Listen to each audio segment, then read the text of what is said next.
Love infinite में आप सभी का बहुत बहुत स्वागत है। तो कैसे हैं आप सब? आशा करती हूँ बहुत अच्छे होंगे। नहीं हैं? क्या लग रहा है? ये लग रहा है कि आप अपने ट्विन फ्लेम से दूर जा रहे हैं।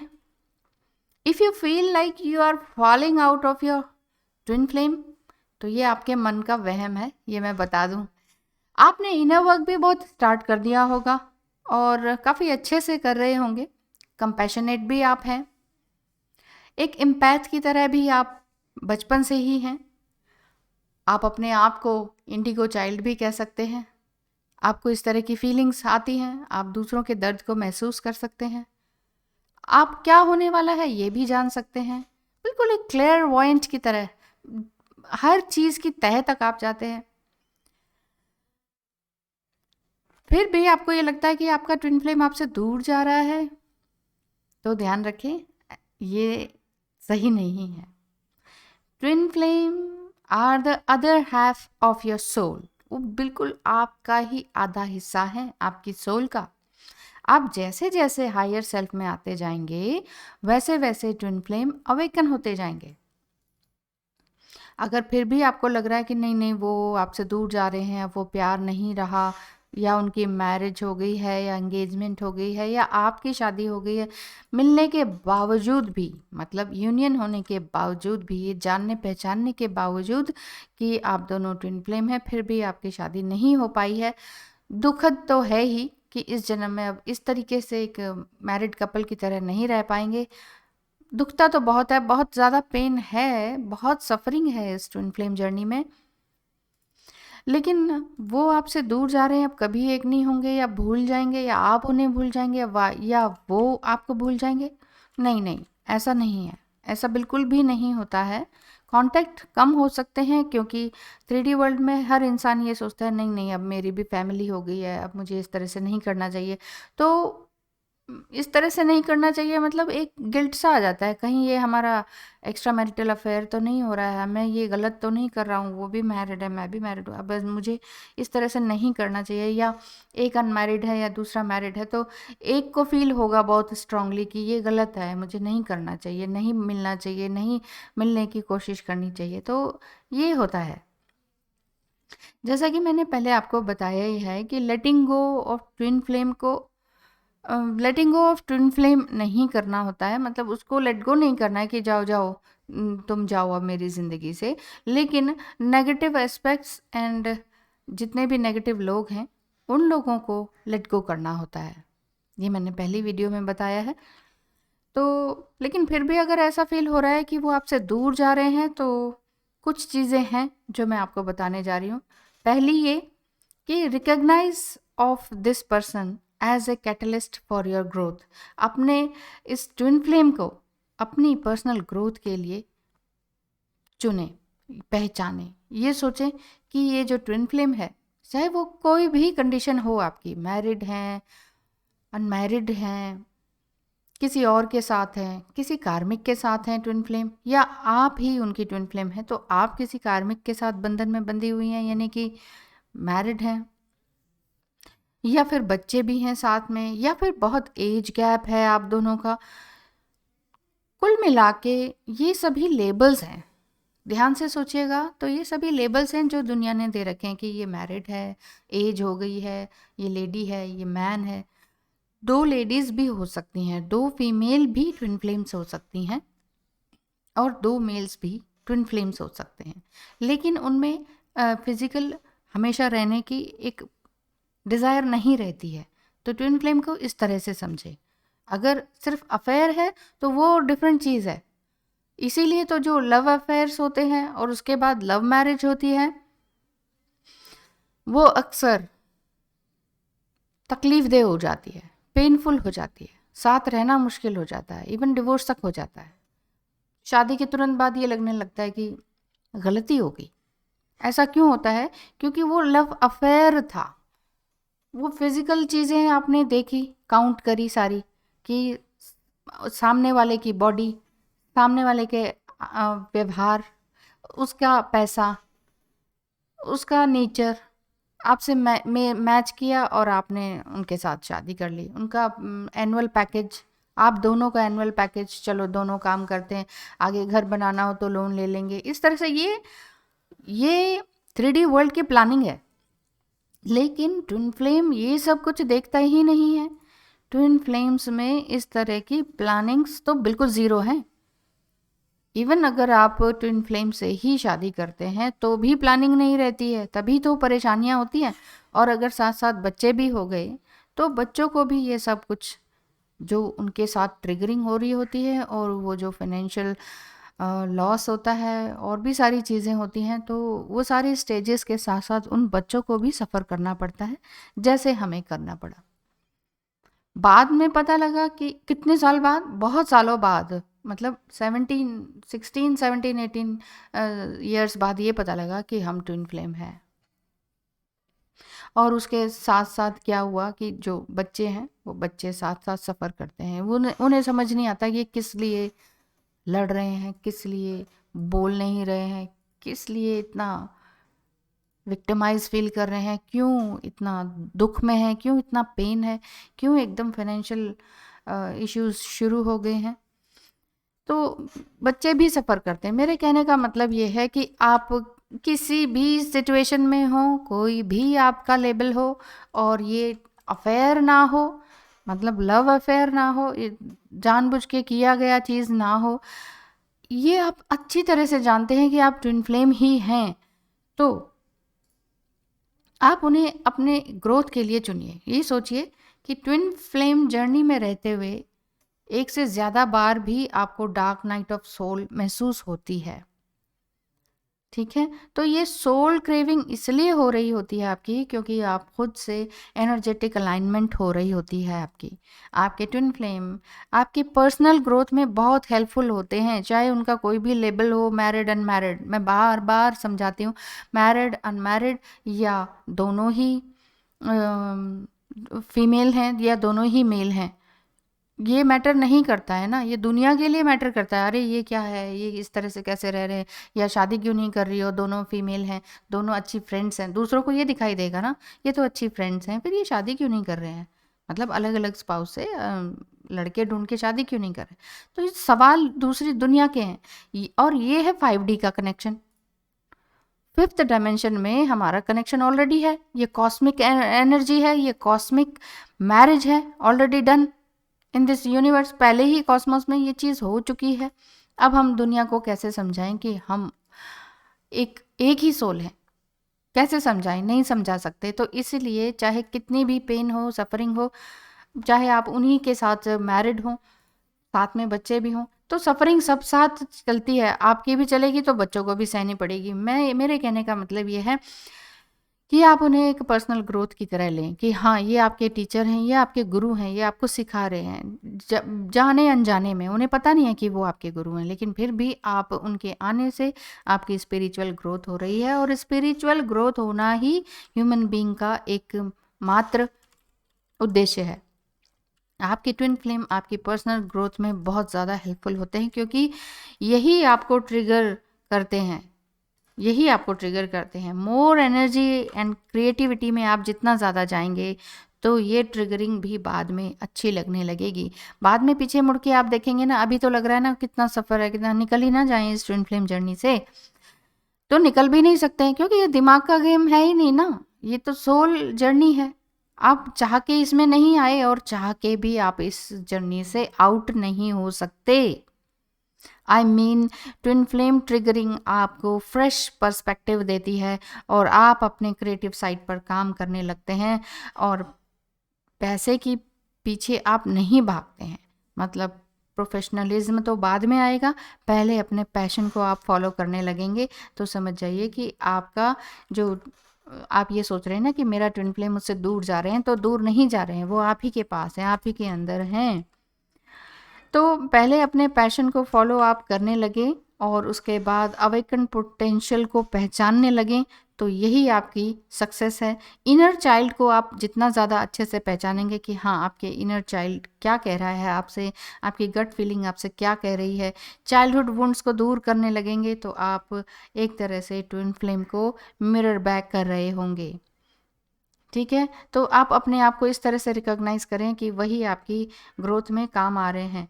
आस्क योरसेल्फ, अगर आपको ऐसा लगता है कि वो आपसे दूर जा रहे हैं या आप उनसे दूर जा रहे हैं, कोई कनेक्शन नहीं रह गया, कई-कई साल से कोई कोई मैसेज कन्वे नहीं हो रहा है एक-दूसरे से, किसी के थ्रू भी नहीं हो रहा है, मैसेज का जवाब नहीं दे पा रहे हैं या नहीं दे रहे हैं, कोई ना कोई रीज़न है और वो दूर जा रहे हैं, ऐसा फिर भी लग रहा है, तो आस्क योरसेल्फ, अपने आप से क्या-क्या पूछें कि which is my positive aspect did my relationship with my twin flame inspired. Second question आप अपने आप से पूछें, what did I love most about myself is are related to that person, मतलब ट्विन फ्लेम। थर्ड पूछें अपने आप से कि what strength and wisdom I resolve, क्या मैंने पाया, कौन सी विजडम, कौन सी ताकत आप ट्विन फ्लेम के मिलने के बाद और बिछड़ने के बाद पाई। नंबर 4 ये जानें, पूछें अपने आप से कि when relationship begin to fall apart, ये कैसे होने लगा, दूरियां कैसे आने लगी। अपने अंदर झांकें, अपने अंदर के ईगो को पहचानें, झुकना सीखें, प्यार करना सीखें अपने आप से और ट्विन फ्लेम से, क्योंकि ट्विन फ्लेम आप ही हैं, अदर हाफ हैं तो आप ही, you are the first and foremost your twin flame, आप ही अपने ट्विन फ्लेम हैं सबसे पहले तो ये ध्यान रख लें। अपने इंटेलेक्चुअल बीइंग को स्ट्रॉन्ग करने के लिए तो आपको ट्विन फ्लेम को कहीं और बिजी होने का है और आपके दूर जाने का डर आपको नहीं सताएगा। आप अपने आप को कहीं और बिजी कर लीजिए, कहीं ना कहीं अपने माइंड को डिस्ट्रैक्ट कीजिए पॉजिटिव वे में। और मेरे कहने का मतलब यही है कि अपने आप से सवाल कीजिए कि कहाँ गलती हो रही है, क्या मुझसे गलती हो रही है। अगर हम दूसरे की गलती ज़्यादा देखते हैं या ट्विन फ्लेम की गलतियों को ज़्यादा देखते हैं, ब्लेम करते हैं, इट मीन्स अभी आपके अंदर ईगो बचा हुआ है।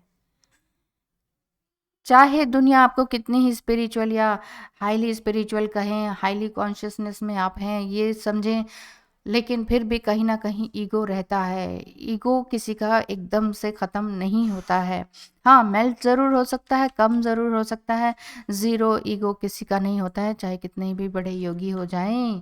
अब आगे बात आती है, दूसरी बात क्या है कि अगर आपको करनी चाहिए, जो कि अगर आपको लगे कि आपके ट्विन फ्लेम दूर जा रहे हैं, वो ये है कि spend more time in nature. जितना ज़्यादा आप फ्लैट्स में बंद रहेंगे, कंप्यूटर्स, टीवी और इनके आगे रहेंगे बिज़ी, या बहुत सारे लोगों के आगे बिज़ी रहेंगे, या मॉल्स, पिक्चर हॉल, इन सब चीज़ों में बिज़ी रहेंगे, गैदरिंग, पार्टी शार्टी, अगर इतना ज़्यादा चीज़ों में बिज़ी रहेंगे तो इट मीन्स आप नेचर से दूर जा रहे हैं। ये हमारा नेचर नहीं है, ह्यूमन बीइंग का नेचर ये नहीं है, क्योंकि हम खुद एक नेचर है। हमारे अंदर भी वही 5 तत्व हैं जो इस पृथ्वी पर, इस ब्रह्मांड में व्याप्त हैं। तो जितना हो सके हमें अपना नेचर के साथ टाइम बिताना चाहिए और पेड़ पौधे, पशु पक्षी, सूरज चांद सितारे, इन सबको ध्यान से देखना चाहिए, इनसे बातें करनी चाहिए। मालूम है आप करती हैं, छत में जाके आप इन सब से बातें करती हैं और आपने बहुत से पेट्स पाल रखे हैं और साथ ही साथ स्ट्रे डॉग्स वगैरह को भी, स्ट्रे एनिमल्स को भी बहुत केयर करते हैं और पेड़ पौधों को भी ध्यान देते हैं, गार्डनिंग करते हैं, अच्छे अच्छे पेड़ पौधे आपने उगा रखे हैं, ये मैं जानती हूँ। लेकिन थोड़ा सा और ज़्यादा टाइम अपने नेचर में गुजारने का समय निकालिए और थोड़ा सा फ्लैट सिस्टम से थोड़ा दूर रहने की कोशिश कीजिए। मैं ये नहीं कह रही बेच डालें या कुछ करें, मेरे कहने का मतलब है जितना हो सके नेचर से, ज़िंदगी से जुड़ें, मिट्टी से जुड़ें, मिट्टी को छुएं रोज़, है ना। तो B best version of your self, जो पहले आपने अभी तक नहीं किया वो करें, आपकी जो भी हॉबीज़ थी उन पर वर्कआउट करें, स्पिरिचुअल प्रैक्टिस पर ध्यान दें कि और क्या क्या स्पिरिचुअल प्रैक्टिसेस हो सकती हैं और कहाँ से किस तरह से आपको मेडिटेशन का ज्ञान मिल सकता है, उस पर ध्यान दें, हीलिंग पर ध्यान दें, हर तरह के मेडिटेशन करें, बेस्ट फूड, हेल्दी फूड खाएं और be the person you want to be. मेरे कहने का मतलब ये है, चाहे कोई कुछ भी करे, चाहे कोई कुछ भी कहे, अब हार नहीं माननी है। आप आगे बढ़ चुके हैं, आप ट्विन फ्लेम जर्नी में हैं और बहुत कुछ सह चुके हैं। ठीक है, सेपरेशन है, ठीक है कि 3D वर्ल्ड की जिम्मेदारियां हैं, अब बंधन है, ऑब्लिगेशंस हैं, सोसाइटी एक्सेप्टेंस नहीं है, तो करना क्या है, तो अपनी आत्मा को मारना नहीं है, अपनी आत्मा को जीतना है, आगे बढ़ना है। Be the free will. हम किसी के अंडर काम करने के लिए नहीं बने हैं, अपने मालिक स्वयं बने। इसीलिए कहती हूँ कि अपना टाइम, जो आप खुद हैं, आप एक ब्यूटीफुल नेचर का ही पार्ट हैं, तो नेचर से जुड़ें। और तीसरी चीज़ क्या करनी चाहिए, ये 3 चीज़ें हैं, ध्यान से सुनिए। तीसरी चीज़ ये है कि bless your twin flame. Yes, really, जितना ज़्यादा पेन ट्विन फ्लेम देते हैं, उतनी ही ज़्यादा उनको ब्लेसिंग दें। सच मानिए ये चीज़ काम करेगी। बहुत सफ़रिंग होती है, बहुत तकलीफ़ होती है। इवन अगर आप, बहुत से लोग मुझसे पर्सनल रीडिंग में मिलने आए हैं और उन्होंने बताया है कि वो वाक़ई ट्विन फ्लेम है और उनसे शादी हो चुकी है, मतलब दे आर कपल, और ट्रिगरिंग हो रही है, सेपरेशन में है, बहुत ज़्यादा तकलीफ़ हो रही है, छोड़ा भी नहीं जा रहा है और साथ में रहा भी नहीं जा रहा है। तो और ट्रिगरिंग कौन कर रहे हैं, ट्रिगर कर रहे हैं आपके ट्विन फ्लेम ही। तो ट्रिगरिंग उन्हीं की तरफ से हो रही है, तो आप उन्हें एज ए टीचर समझिए, जितना हो सके नेचर में रहिए। और तीसरी बात यही मैं बता रही हूँ कि ब्लेस कीजिए अपने ट्विन फ्लेम को, जितना तकलीफ़ मिल रही है उतनी ब्लेसिंग भेजिए। यकीन मानिए ये चीज़ें काम करती हैं। ऐसा मैंने अपने साथ किया है, वही मैं आपको बता रही हूँ कि कितना ही मैं रो रही होती थी, तकलीफ़ में थी, लेकिन मैं, सामने वाला ट्विन फ्लेम बहुत ब्लेम करते हैं, बहुत कुछ बोलते हैं, अब्यूज़ करते हैं या जवाब ही नहीं देते हैं, वो भी एक अब्यूज़िंग ही हो जाता है। साइलेंट अब्यूज़िंग, मतलब कुछ भी कहो, कुछ बोलना है, कहना है, मुँह बंद है सामने वाले का, और सामने साथ ही रह रहे हैं एक ही घर में, वही खाना-पीना सब कुछ चल रहा है, लेकिन बोल नहीं रहे हैं। इतना तकलीफ़ होती है, इतनी सोल क्रेविंग होती है, समझ ही नहीं आता कि क्या किया जाए। ना छोड़ा जाता है, ना साथ रहा जाता है। तो ऐसे में मैंने ब्लेसिंग देना शुरू किया, अपने हाथों से हीलिंग करना शुरू किया, दूर से ही प्रे करना शुरू किया, मेडिटेशन शुरू किया। मानिए ये चीज़ें बहुत काम करती हैं। सबसे पहले हमारे अंदर शांति आती है। आपके अंदर शांति आए, आपकी एनर्जी को कोई चुरा ना पाए, बस ये चीज़ कीजिए। आपकी एनर्जी चुराने के लिए, मतलब थीव्स ऑफ योर एनर्जी कौन-कौन है, ये चीज़ें हैं, जैसे कंप्लेंट करना, ब्लेम करना, ये सब चीज़ें छोड़ दें कि इनकी वजह से ये हुआ, वो हुआ। वो आप छोड़ रहे हैं धीरे-धीरे, लेकिन रोज़ अपने थॉट्स को वॉच करना है, क्योंकि 4 दिन आपने बहुत अच्छे से कंपैशनेट रहे, उनको ब्लेसिंग दी, 5वें दिन लगता है कि इनकी वजह से सब कुछ हो रहा है, अब तो मैं इनको ही छोड़ देती हूँ। तो ऐसा होता है, चाहे आप कितने ही दूर हों, ओवरसीज़ रहते हों, आपके ट्विन फ्लेम मैरिड हैं, अनमैरिड हैं, कोई भी लेबल हो, ध्यान रखिए कि सबसे पहले आपने उनको ब्लेसिंग्स भेजनी है। आप सबसे पहले अपने आप को ब्लेसिंग देनी है, कूल करना है, शांत करना है, हील करना है। तो मुश्किल तो है, बट इम्पॉसिबल नहीं है। जजमेंटल ना बने, अपने सारे अकाउंट्स को क्लियर करें, बैंक अकाउंट नहीं अपने कार्मिक अकाउंट्स को क्लियर करें, बैंक अकाउंट को बढ़ने दें, और किसी की हेल्प से या खुद से ही, कई बार हेल्प मिलती ही नहीं है, आपको कोई समझेगा नहीं, जैसे मेरे साथ हुआ। तो मेरे केस में यही था कि मैं किसी को कुछ कह ही नहीं सकती थी, मुझे पता था कि कोई नहीं समझेगा। तो बिना किसी हेल्प के, तो वो हेल्प मिलती है एंजल्स के थ्रू, ईश्वर के थ्रू। तो वो हेल्प जो है आपको खुद को कमिटमेंट देने में सहायक होगी। मेरे कहने का यही मतलब है ऑल इन ऑल कि आउटस्टैंडिंग प्रॉमिसेस अपने आप कीजिए, संकल्प लीजिए, कमिटमेंट अपने आप को दीजिए, अपने आप से करें। और जब आपका संकल्प टूटे तो उस समय खुद को पनिशमेंट देना भी मत भूलिए। अपने टीचर खुद बने पहले तो। रिवर्ट या रिप्लाई या रिसेंटफुल मैनर में ना रहें, वो भी अपने ट्विन फ्लेम से। नो नो नो, बिल्कुल नहीं। सिंपल मैसेजेस कर सकते हैं या सिंपल रिप्लाई कर सकते हैं अगर ज़रूरत हो तो। ओवर थिंकिंग ना करें, मैसी थॉट्स को ना आने दें। ये सब आपकी 100% रिस्पॉन्सिबिलिटी है। वो आप कहेंगे कि तो आ जाते हैं ना ऐसे थॉट्स, तो गुस्सा तो आता है ना, लेकिन गुस्सा कहाँ से आ रहा है, आपके दिमाग से ही आ रहा है ना। तो अपने दिमाग को कंट्रोल कौन करेगा, आप ही करेंगे। कोई और तो हमेशा ट्रिगर ही करता है। अगर आपके दिमाग में आग लगी हुई है, सामने वाला भी आग ही बरसाएगा, तो पानी कौन डालेगा। तो यही तो बात है ना। तो जितने भी तरह के, इस तरह के आपके मेडिटेशन हैं, उन मेडिटेशंस को करते रहें। आपके घर, रूम, बॉडी या माइंड में बिल्कुल पूरी तरीके से ऑर्डर वाइज चलता रहे सब कुछ। कोई भी चीज़ें डिसिप्लिन में हो, मेरे कहने का मतलब है डिसऑर्डर ना हो कुछ भी। हर चीज़ डिसिप्लिन में हो, आपका घर, आपका रूम, आपकी बॉडी बिल्कुल सही तरीके से काम करे, उस हिसाब से अपने डे को प्लान कीजिए। Do not give too much priority to your twin flame, ये भी बात है। और साइलेंट मोड में रहें, जितना हो सके आइसोलेशन में रहें। ये ना सोचे कि वो मुझसे बात नहीं कर रहे हैं, नहीं कर रहे हैं ना करें। 5D में तो आप दोनों एक दूसरे से बात करते ही हैं, टेलीपैथिकली कनेक्शन तो आप दोनों का है ही। तो फॉरगिवनेस को अपनाएं, ब्लेस करें उनको। तो मैंने आज ये 2-3 बातें बता दी हैं, ये 3 स्टेप, यानी कि अपने आप को जितना हो सके नेचर में रखें, अपने पर्सन को ये समझें कि वो आपके टीचर हैं, उनको रिकॉग्नाइज इस तरह से करें कि वो आपके टीचर हैं, गुरु हैं, और ब्लेसिंग दें अपने ट्विन फ्लेम को। So we are just human being, ठीक है। ट्विन फ्लेम के हम जज नहीं हैं कि वो ऐसा कर रहे हैं, वैसे कर रहे हैं, ऐसे कर रहे हैं, तो और ना ही हम कोई भगवान हैं। सो बी हम्बल टुवर्ड्स देम, ही और शी जो भी हैं आपके ट्विन फ्लेम, बिल्कुल हम्बल बने रहिए उनके साथ, और सबसे पहले हम्बल अपने साथ बनिए। Thank you so much for watching, और ध्यान रखिए अपना और अपने ट्विन फ्लेम का। Bye bye.